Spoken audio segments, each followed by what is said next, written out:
boa tarde, pessoal. Mais uma semaninha de aula. Vamos iniciar a nossa semana com as seguintes matérias. Então, a gente vai ter português, matemática e história, tá? A gente vai usar a apostila e a ficha hoje. Nós vamos iniciar pela matéria de história. Lembrando que nós estamos só fazendo uma revisão, tá bom? Semana que vem já começam as provas e aí a gente já inicia na nova apostila, ok? Então, nós vamos recapitular. Abra uma ficha na página 121 de História. 121 de História. Nós vamos relembrar nesse capítulo sobre as organizações urbanas. Então, como que surgiram as primeiras populações, né? Como que surgiram os primeiros grupos humanos. Então, eles se formavam, se juntavam e eles procuravam lugares estratégicos para eles poderem sobreviver. Então, eles se juntavam com o intuito de sobreviver e se proteger. E daquele lugar ali onde eles criavam, montavam o seu... Oi, Felipe. É a apostila 101? Ficha de atividades, página 121. Ah, tá.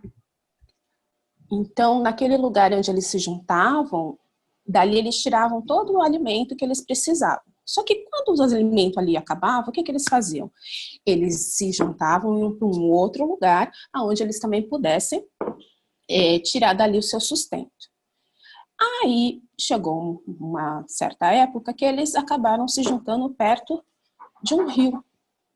E eles perceberam que formando os grupos perto dos rios, eles poderiam plantar e colher. Então, eles não precisavam mais ficar mudando de lugar toda vez que o alimento acabava. O que eles faziam?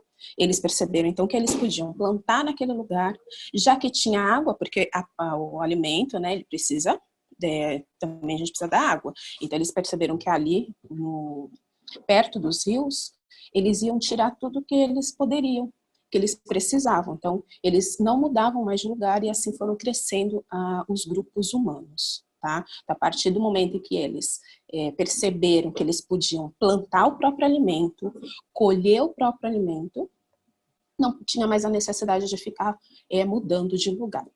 Tá? Então, eles descobriram com isso a agricultura. Então, o plantar e colher a gente conhece como agricultura.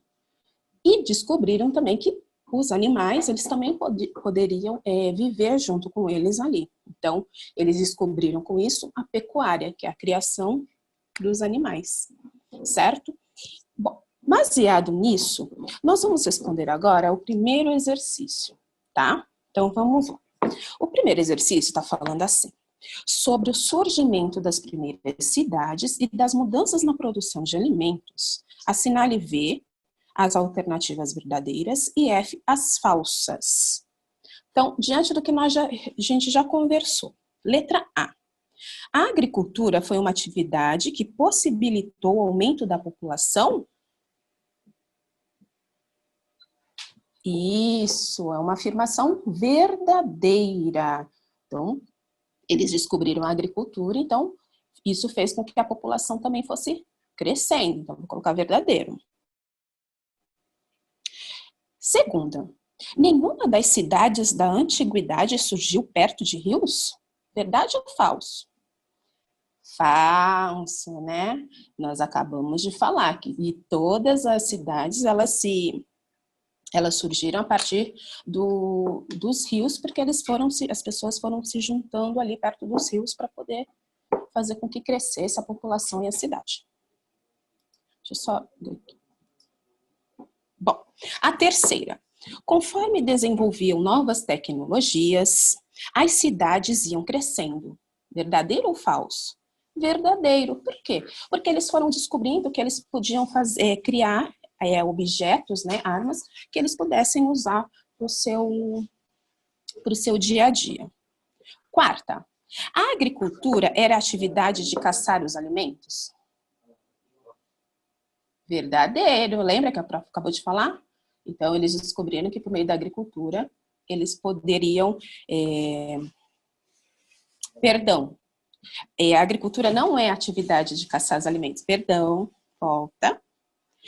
Não, eu não vou. A agricultura é a prática de plantar e colher os alimentos. Então, essa aí é falsa, ok? A próxima. A capacidade de produzir alimentos e armazená-los mudou o modo de vida dos seres humanos. E aí? Verdadeiro. Então, eles descobriram como produzir os alimentos, então, por meio da agricultura, e também descobriram um modo de armazenar esses alimentos para que eles não se estragassem tão facilmente. As cidades do passado e da atualidade possuem algumas semelhanças em sua organização, pois em muitas delas são realizadas as mesmas atividades. Sim, verdadeiro. Então, alguns modos de vida, né, do passado, assim, das cidades, ainda a gente reproduz nos dias de hoje. Próxima. A proximidade com os rios auxiliou no crescimento e no desenvolvimento da agricultura e da pecuária. Verdadeiro, né? Lembra que a gente já tinha falado? Que eles descobriram o quê? Que plantando e colhendo, criando os animais, eles poderiam fazer com que a população crescesse, a cidade fosse crescendo. Tá? Agora, nós vamos... Somente. Na segunda questão, nós vamos reescrever as alternativas falsas. Então, se elas eram falsas, nós vamos passar para, vamos deixá-las como verdadeiras, certo? Então, quais foram as alternativas falsas?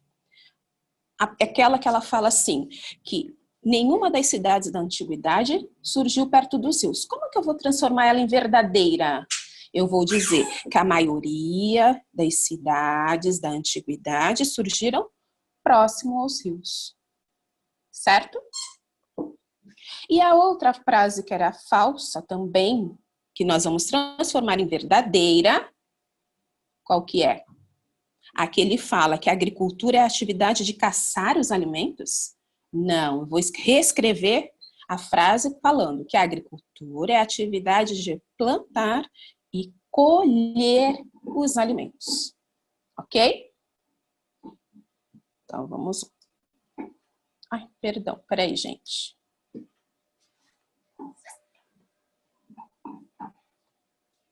Olha só, agora, na terceira questão, deixa eu dar um... Bom, a terceira questão, ela está falando que o crescimento não planejado das cidades traz consequências para as populações, para a população.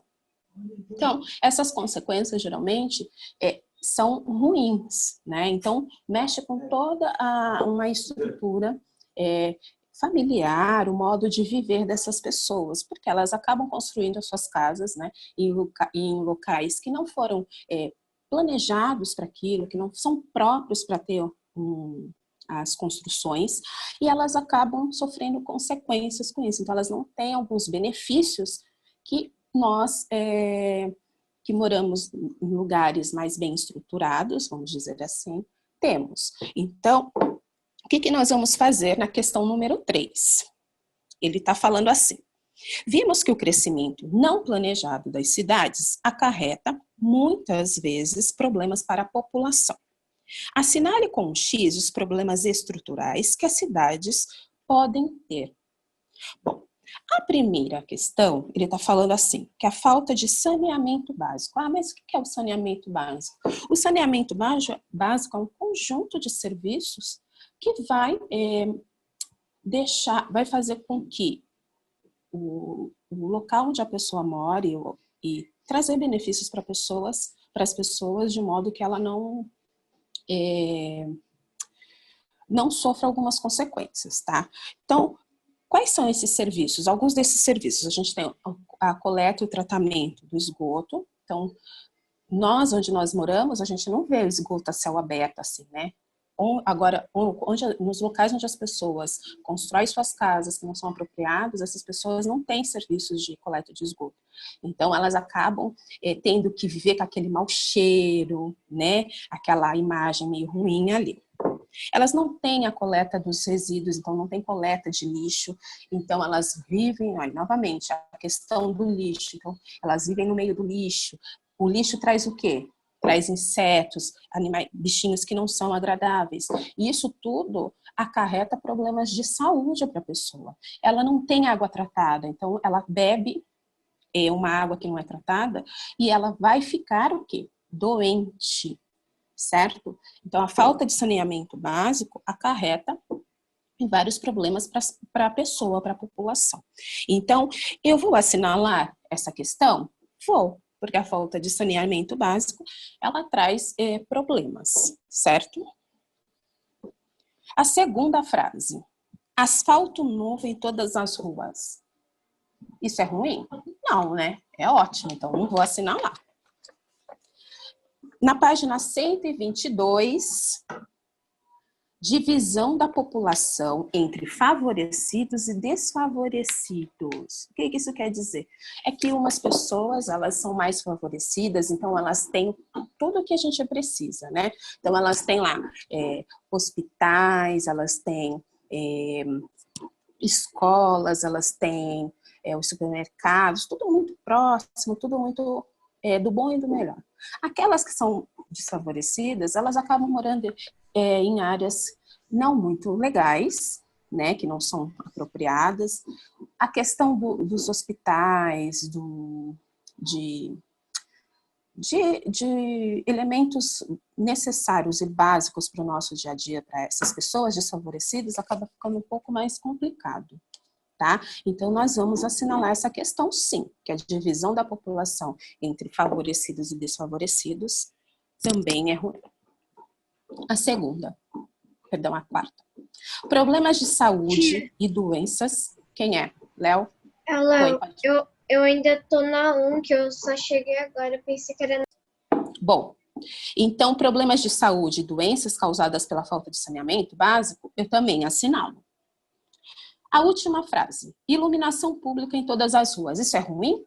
Não, isso é ótimo, né? Já pensou andar à noite numa rua toda escura, né? Não, então essa questão eu não vou assinalar, certo? Bom, pensando em todas essas questões que nós falamos agora, a questão 4, ele fala assim, em sua cidade há algum desses problemas? Escreva quais são eles. Então, sim, nós vamos dizer que sim, existem esses problemas, tá? Então, vocês vão reescrever as frases que nós assinalamos, ok? Então, a falta de saneamento básico existe aqui na cidade de Santos, sim. Essa divisão da população favorecida e desfavorecida, a gente vai colocar na questão 4. E os problemas de saúde e doença causadas pela falta de saneamento básico, eu também vou reescrever na questão 4. Certo? Então, vamos lá. Vou dar um tempinho para vocês escreverem e a gente já volta. Bom, pessoal, olha só. Agora, nós vamos para a nossa... É 666? 66? Isso. Nós vamos agora para a aula de português. Página 66 da apostila. Bom, dando continuidade aqui a nossas regrinhas de ortografia, hoje nós vamos falar sobre as palavras que têm R e RR. Nós, geralmente, principalmente vocês que ainda estão na fase de alfabetização, costumam trocar ainda algumas palavrinhas nas quais a gente usa o RR ou só o R. Então, para isso, existem algumas regrinhas que a gente tem que lembrar. E também a gente tem que ler muito, né? A leitura é muito importante também para a gente lembrar a forma de escrever, certo? Oi, Felipe? A lição de cima a gente não fez.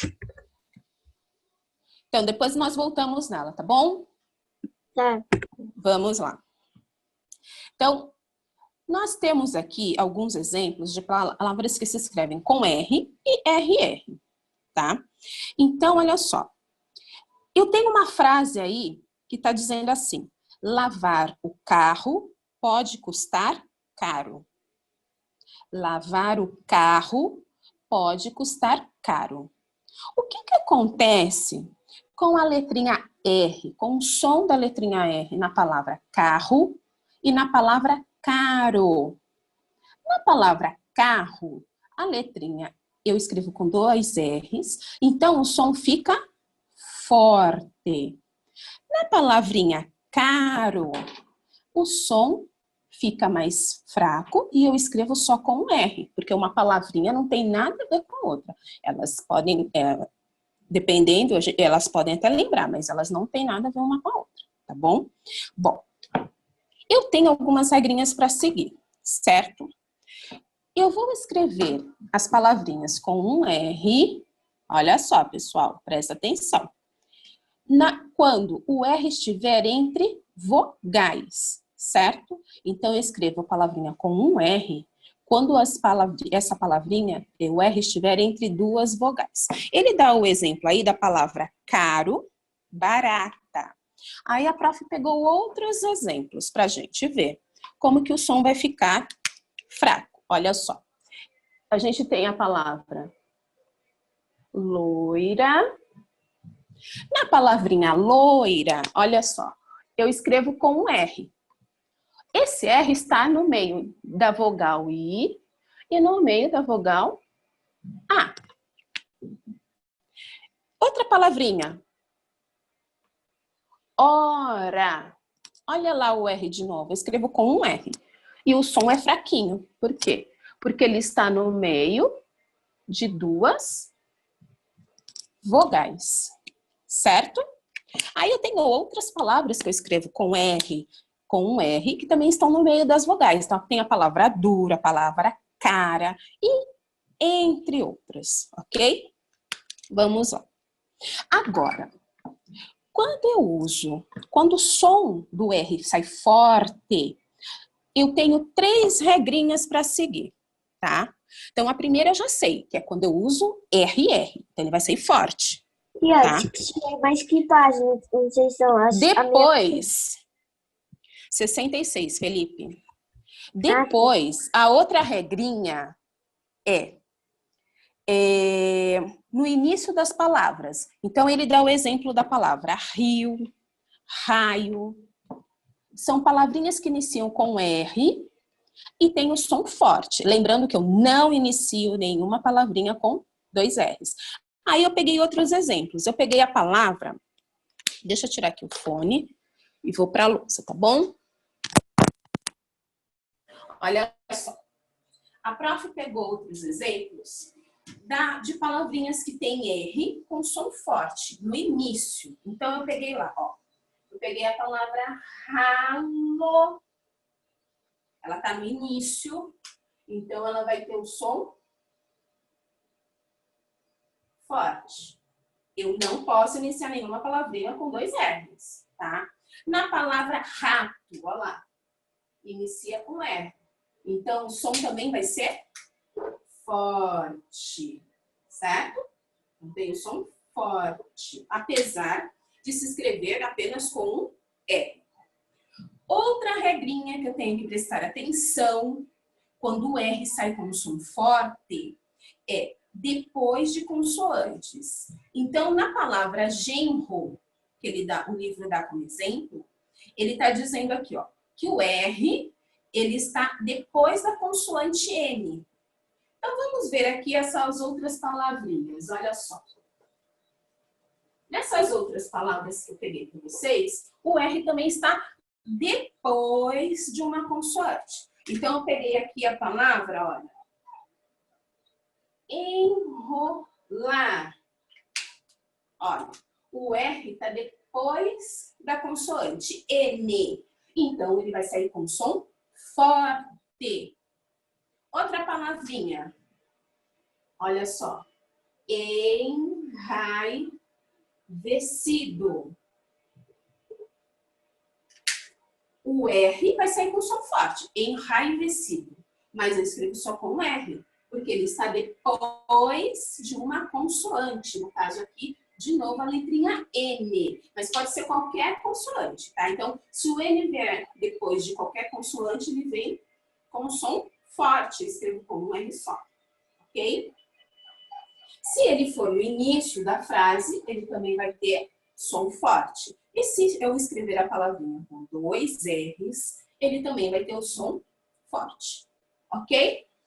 Bom, agora nós vamos passar para a página 67, para a gente ver aqui no exercício número 1, o que acontece com essas palavras.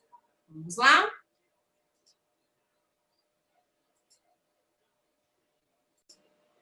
Bom, pessoal, agora a gente vai falar sobre o texto instrucional. O que é o texto instrucional? Qual é o objetivo do texto instrucional? Então, aqui na página 68, olha, ele vai dar para a gente um exemplo. Então, o que é o texto instrucional? O que ele quer mostrar para a gente? Ele quer ensinar algo para a gente, ele quer mostrar como se faz. Para aquilo dar certo, eu tenho que seguir o passo a passo, tá? Então, eu tenho que seguir todas as instruções. Por isso que eles se chamam texto instrucional. Ele vai te dando instruções para você realizar algo, tá?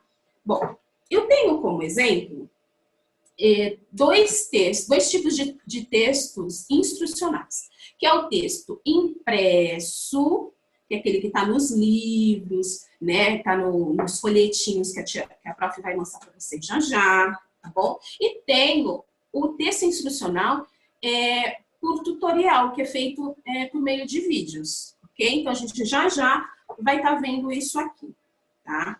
No texto instrucional, que é por meio dos vídeos, qual é a diferença daquele que vem impresso no papel? A gente já vai voltar e vai falar sobre isso, tá bom? Vai ver qual é a diferença dos dois.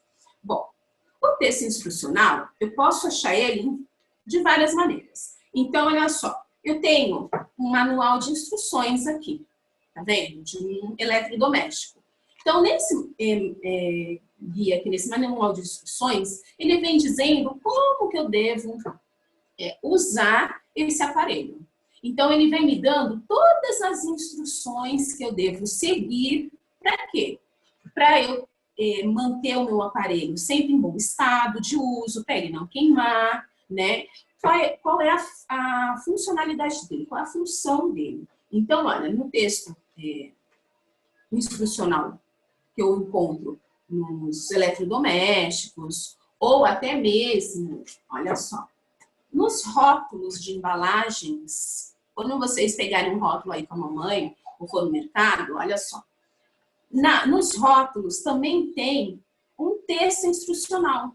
Ali vem dando algumas instruções de como você usar aquele produto. No caso aqui, eu peguei um chocolate em pó. Tá? Então, eu analisei a caixinha, falei, eu quero fazer um bolo de chocolate diferente, aí achei aqui, olha, eu achei uma receita. Então, aqui tem todas as instruções. Então, ele está me dizendo o que eu posso fazer, o que eu vou usar para fazer esse bolo, então, quais os ingredientes e como que eu devo fazer. Então, a quantidade de ingredientes que eu tenho que estar adicionando na massa para realizar o meu bolo, tá bom?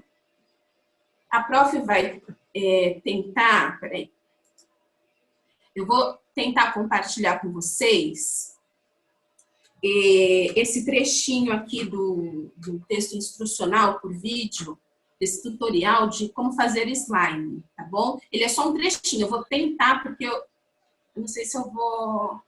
O meu livro não estava entrando de manhã, então, peraí que eu vou ativar aqui, só um minutinho, pessoal.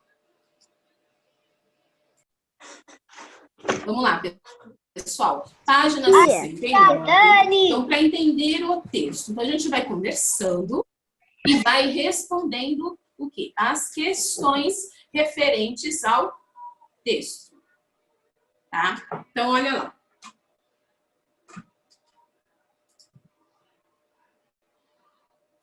Na questão... Bom, pessoal, agora nós vamos iniciar nossa aulinha de matemática na página 128 da mochila, tá? Nós vamos falar de relação de igualdade. O que isso quer dizer? A gente vai ver aqui nesse capítulo, ele é bem curtinho. Nós vamos ver que nós podemos obter o mesmo resultado usando números diferentes. Então, eu vou trabalhar aqui, nesse capítulo, com a adição e a subtração. Então, por meio da adição, eu posso obter o mesmo resultado usando o quê? Números diferentes. E pela subtração, também posso ter o mesmo resultado com números diferentes. Vamos ver o que isso quer dizer?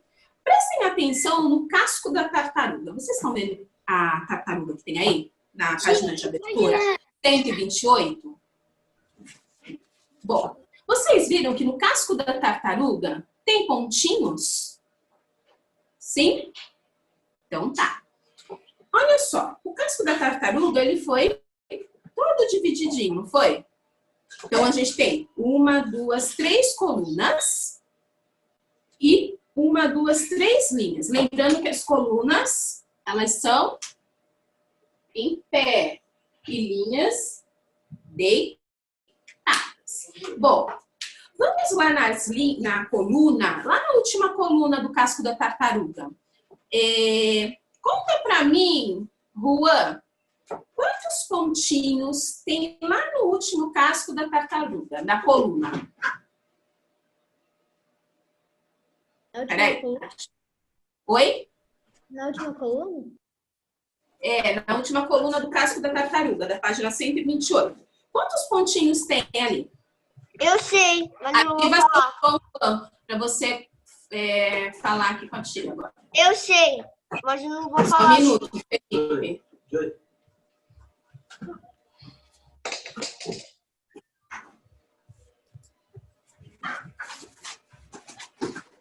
Tem 15!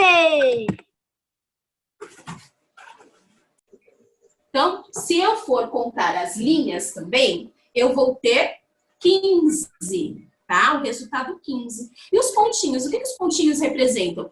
Os pontinhos estão representando os números. Percebam que em cada espaço eu uso uma quantidade de pontinhos. Mas quando eu somo a coluna inteira, o resultado vai ser 15. Quando eu somo as linhas inteiras, o resultado vai ser 15. Vamos na página 130. Olha lá. Vocês sabem qual é o nome desse jogo? Ele se chama Quadrado Mágico. Por que será que ele se chama Quadrado Mágico? Aonde que surgiu isso? Então, a tia vai ler aqui o trechinho que conta a história do quadrado mágico, tá bom? Acompanhando a leitura. Vamos lá, pessoal. Brincando com adição e subtração. Página 130. Na China, vivia o imperador Yu, que governava o reinado de Flen. Um dia, quando caminhava próximo ao Rio Amarelo, o imperador viu uma tartaruga em seu caminho e começou a examinar o seu casco. Observou que ele formava linhas e colunas, e cada casa continha pontinhos. Ele começou a contar os pontos. Primeiro os da coluna da direita, depois os da coluna do centro e, por último, os da coluna da esquerda. Todas as colunas tinham o mesmo número de pontos. O imperador fez o mesmo com as linhas e as diagonais. Espantou-se quando observou que a soma era a mesma. A notícia sobre a tartaruga se espalhou, chegando às terras além do seu reinado. Maravilhadas, as pessoas concluíram que essa forma de organizar os pontos tinha um significado místico. Então, o Yushu, como foi chamado, o quadrado mágico, começou a aparecer em pedras mágicas com formas parecidas como as figuras. Então, esse é um trechinho da história do quadrado mágico, de como surgiu e onde surgiu, tá?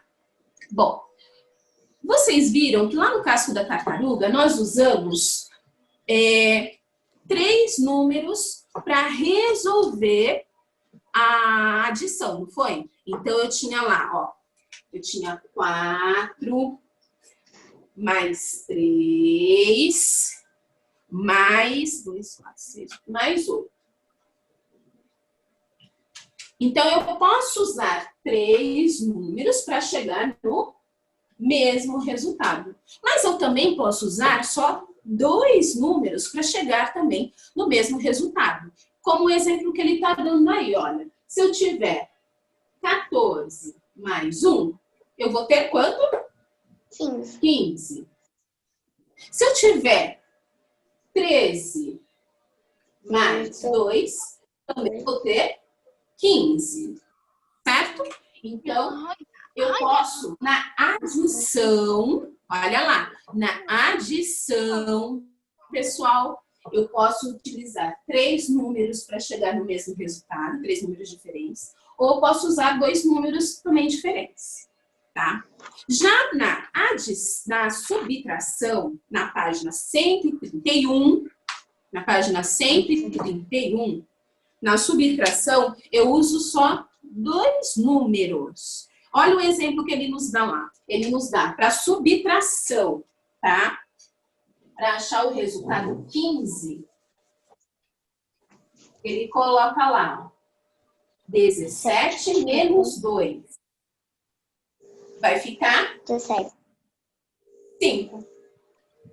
Tá? Depois ele dá 18 menos 3. Vai dar 7 5. menos 2. Ok? 7. Oh, ai, gente. 1, 2, 5, 15. Tá bom? 15. A tia viajou agora. 15. Tá? Então, agora nós vamos resolver a atividade do mão na massa do quadrado mágico. Olha só. Bom, pessoal, então vamos dar continuidade na atividade do quadrado mágico, da página 132. Só que agora, que desenho que eu tenho aí? É um quadrado? Não, eu tenho um triângulo, certo? Olha só, o livro já está falando que as somas dos lados do triângulo, então a soma dos lados do triângulo, aqui, aqui e aqui, tem que dar quanto? 10. Então, eu vou somar aqui, tem que dar 10. Eu vou somar aqui, tem que dar 10. Eu vou somar aqui, tem que dar 10, tá? Lembrando que eu não posso repetir números. Vamos lá? Vamos tentar fazer? Olha só. Esse primeiro lado aqui, essa lateral aqui do triângulo, para formar 10, quais são os números que eu posso usar nesse primeiro aqui, ó, do lado esquerdo? Vamos ver quem é que sabe. Quem é que pode falar? Eu posso usar que números aqui, nessa lateral aqui, ó, do lado esquerdo do triângulo, para formar 10?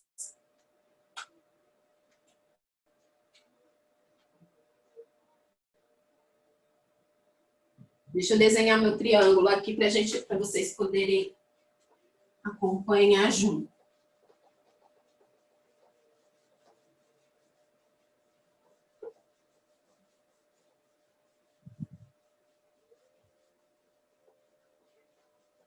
Vão tentando fazer aí.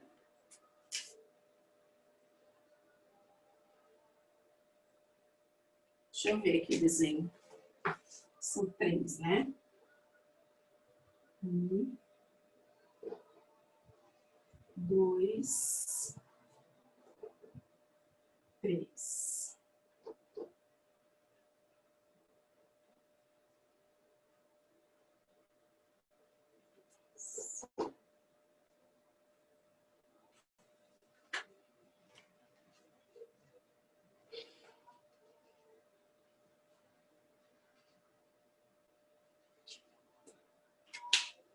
Quando eu for preencher na primeira,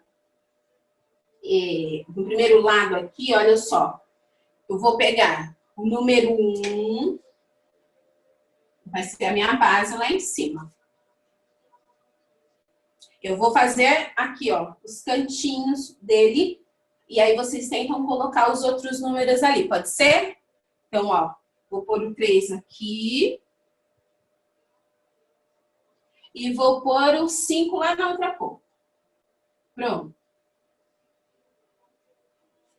Agora tentem adivinhar quais são os outros números que somados vai dar 10. Tanto desse lado, quanto deste, quanto na base do triângulo. Vamos lá.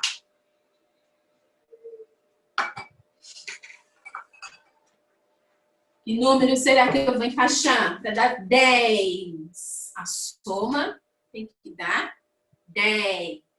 Ó, a tia já facilitou a vida de vocês. Eu coloquei 1, coloquei o 3 e o 5. Vamos pôr a cachola para pensar.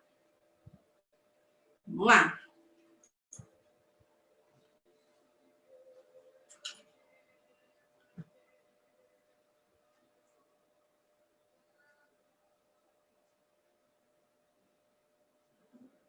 Ó, tia já deu a dica.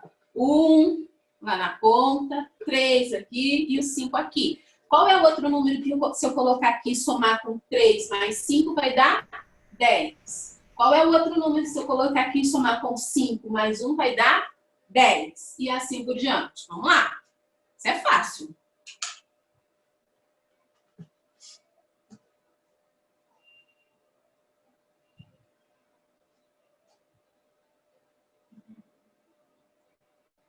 Acharam?